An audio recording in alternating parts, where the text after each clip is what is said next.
آخرای آبانیم. فقط 4 ماه مونده تا 1405. فقط 4 ماه. و راستش رو بخوای بیشتر شما که الان دارید نگاه میکنید دقیقاً همون جایی هستید که سال قبل بودید. ولی قبل از اینکه ببی و ویدیو رو ببندی میخوام یه چیزی رو بدونی. من اینجا نیومدم چیزی رو گل و بلبل نشون بدم یا یه معجون جادویی بهت بفروشم. من فقط میخوام حقیقت واقعی رو بهت بگم. اگه بتونی این 4 ماه رو واقعی و جدی صدتو بذاری، وقتی وارد 1405 میشی یه آدم کاملا متفاوتی. دیگه آرزو نمی کنی که تغییر کنی، بلکه اون تغییر رو زندگی میکنی. لطفا ناراحت نشو، ولی میدونم احتمالاً امسالو با همون ویژن بوردای قشنگ شروع کردی. با خودت گفتی امسال دیگه سال منه. میخواستی بدنسازی کنی، یک کسب و کار راه بندازی، زبان جدید یاد بگیری، ساعت 5 صبح بیدار بشی، 50 تا کتاب بخونی و هر روز مدیتیشن کنی. اما احتمالاً هنوز هیچ کدوم از این کارا رو انجام ندادی، یا در بهترین حالت یه مدت انجام دادی و دیگه بیخیالش شدی. قسمت عجیبش چیه؟ اینکه تو تنبل نیستی ولی بازم نمیشه. 3 ساعت ویدیو میبینی که چطور زندگیمون رو تغییر بدیم و بعد هیچ کاری نمی کنی. مثل دانشجوی رشته موفقیتی که هیچ وقت فارغ التحصیل نمیشه. میدونی چی لازمه؟ اکثرا میدونن باید چی کار کنن. میدونن که باید ورزش کنن، باید تغذیهشون بهتر بشه، صبح زودتر بیدار بشن، کمتر اسکرول کنن، بیشتر کتاب بخونن. ولی دونستن و انجام دادن 2 تا چیز کاملا متفاوتن. تو خیلی وقت تو حالت دونستن گیر کردی. اکثر مردم همین 4 ماه باقی مونده هم هدر میدن. مثل 8 ماه قبلی اسکرول میکنن، حرف میزنن، رویا پردازی میکنن، بعد با خودشون میگن سال بعد شروع میکنیم. ولی حقیقت اینه که اگه نمیتونی تو 4 ماه تغییر کنی، چی باعث میشه که فکر کنی تو 12 ماه به یه معجزه میرسی؟ تغییر با عادتها ساخته میشه، نه با تصمیمای بزرگ. و عادتها از امروز شروع میشن، نه روز اول فروردین. میدونم هممون میخوایم تغییر کنیم، اهداف بزرگ داریم، بدن فیت‌تر، راه اندازی کسب و کار خودمون، یادگیری مهارت جدید، ترک عادتهای بد. ولی بعد این مدت چی میشه؟ تو تله اهمال کاری میافتیم. ساعتها وقتمون رو با گوشی تلف میکنیم، با ویدیوهای انگیزشی خودمون رو هیجان زده میکنیم، ولی هیچ قدم واقعی بر نمیداریم. درباره برنامه‌هامون با بقیه حرف میزنیم و یه لحظه حس میکنیم کار رو انجام دادیم، ولی عمیقاً میدونیم فقط حرف بوده. بعد عذاب وجدان میاد سراغمون، حس تنبلی میکنیم و فکر میکنیم مشکل از ماست و ما دلیل نرسیدن به اهدافمون هستیم. ولی هیچ مشکلی نداری، فقط تو همون دامی افتادی که 90% آدما درگیرش شدن. حرکت رو با پیشرفت اشتباه گرفتی. دیدن ویدیو، برنامه ریزی، تحقیق کردن حس پیشرفت میده، اما واقعا کاری رو پیش نمیبره. عمله که تغییر ایجاد میکنه، انجام دادن، اقدام کردنه که تغییر ایجاد میکنه. بزرگترین مشکل ما اینه که فکر میکنیم کلی زمان داریم، اما این اشتباهه. فرض کن این 4 ماه آخرین مهلت توه برای تغییر زندگیت. نگو فروردین شروع میکنم. این دروغیه که به خودمون میگیم تا کارامون رو بدون عذاب وجدان عقب بندازیم. سوال درست اینه که قبل از اینکه امسال تموم بشه چه چیزی رو میتونم واقعا تغییر بدم؟ این مثل آخرین دور مسابقه است. الان باید بیشتر فشار بیاری، الان باید تلاشتو بیشتر کنی، نه اینکه تلاشتو کمتر کنی. توی این مرحله حتی اگه 100 خودتو بذاری احتمال زیاد از خیلیا جلو میافتی. یه لحظه تصور کن اول فروردینه، همه دوباره دارن برای خودشون هدف تعیین میکنن به خیال اینکه برسن، ولی تو یه سری هدفایی که سالها تو سالنامت مینوشتی و تیک زدی.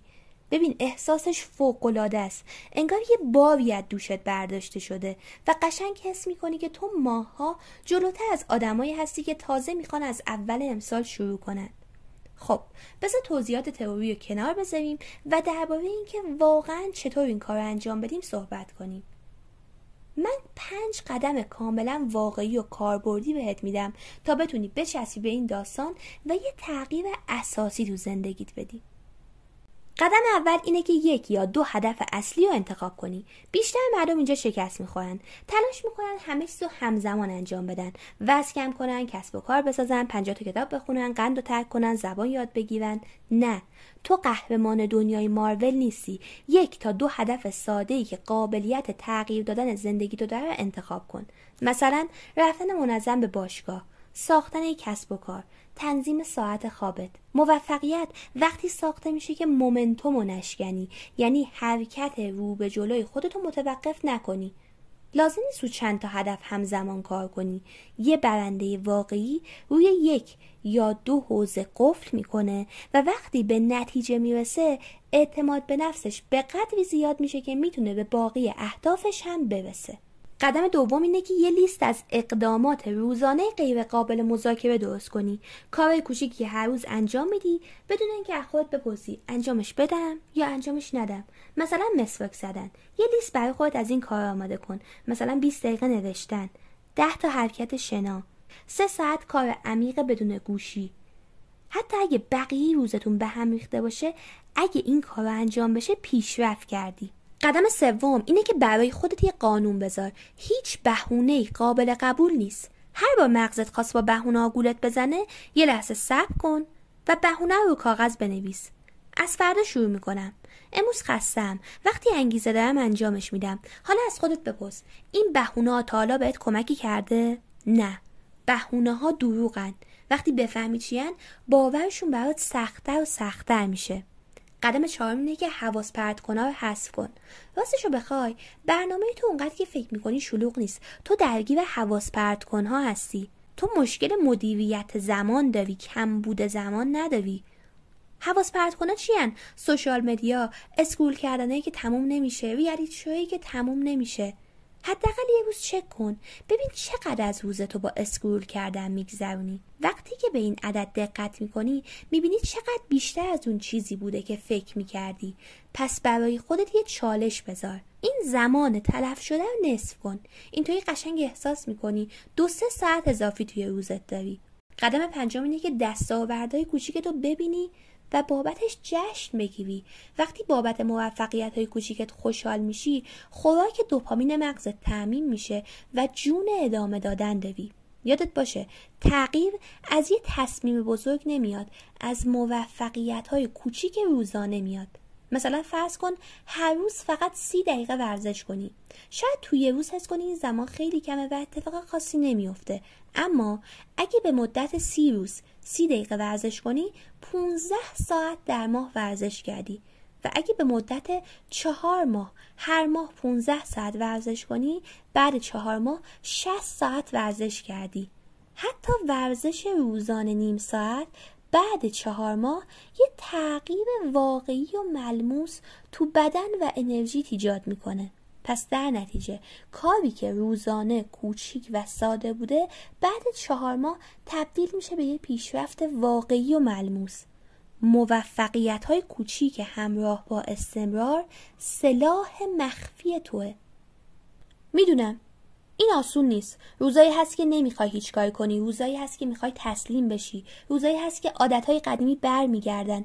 ولی فرق آدما دقیقاً همینجاست. آدمای موفقم زمین میخورن اما رو زمین نمیمونن. فرداش دوباره بلند میشن و ادامه میدن. کمالگرایی طلسم. هدف اینه که مومنتومو نشکنی و استمرار خودتو حفظ کنی. یه لحظه به پرواز هواپیما فکر کن. سخت‌ترین بخشش تیکافه. تو اون زمان موتور بیشترین میزان سوخت رو مصرف میکنه. 2-3 هفته اول مسیر تغییر و توسعه فردی هم دقیقاً مثل تیکاف هواپیماست. سنگینه، ناراحت کننده است، مغزت مقاومت زیادی داره برای اینکه هیچ چیزو عوض نکنی، اما وقتی پرواز شروع شد همه چی راحت تر میشه. ولی بیشتر مردم همینجا جا میزنن. ولی تو جزو اونا نباش. تو لیاقت اینو داری که پرواز کنی. حالا میخوام چشاتو ببندی و موقعیتایی که بهت میگم رو تصور کنی. موقعیت اول اینه که به خودت میای، روز آخر اسفنده، تو این 4 ماه رو هم سوزوندی و دوباره میخوای همون هدفهای سال پیشتو تو سالنامت بنویسی. شاید بهش برسی ولی احتمالاً نمیرسی، چون این هدفها سالهاست از سالنامه‌ای به سالنامه دیگه میره اما عملی نمیشه. موقعیت دوم اینه که اول فروردینه، همه دارن تازه هدفاشونو مینویسن ولی تو هدفاتو تیک زدی. الان از خیلیا جلوتری، دیگه عادت‌هات ساخته شده، پیشرفت دیده شده و لازم نیست شروع کنی، فقط باید ادامه بدی. این بهت اعتماد به نفسی رو میده که میتونی هر چیزی رو که میخوای تغییر بدی. حدوداً 4 ماه باقی مونده. اگه از اول آذر حساب کنیم میشه 119 روز، یعنی 2856 ساعت. حالا چی کار میخوای بکنی؟ این فرصت باقی مونده رو میخوای دوباره هدر بدی یا قفل کنی روی هدف و واقعاً به خودت نشون بدی میتونی تغییر کنی؟ دیگه انتخاب با خودته. اگه از این سبک محتوا خوشتون میاد حتما سابسکرایب کنید تا با هم ادامه بدیم.